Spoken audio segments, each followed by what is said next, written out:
नमस्कार मंडळी. तर आज आपण बनवणार आहोत सर्दी खोकल्यावर रामबाण उपाय, ते म्हणजेच अद्रक गोळी. अद्रक गोळी बनवण्यासाठी इथे मी अद्रकचे सालटे काढून घेतलेले आहे. त्यानंतर बारीक तुकडे करून मिक्सरला बारीक वाटून घेतलेले आहे.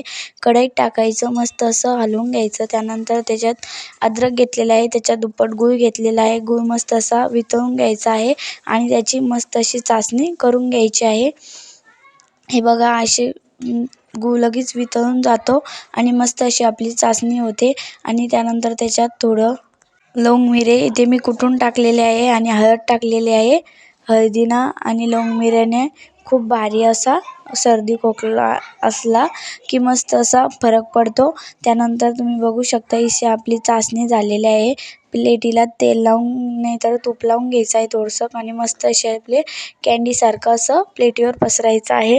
आणि त्याच्यानंतर ते मस्त असं वाळल्यानंतर मस्त असं निघतं.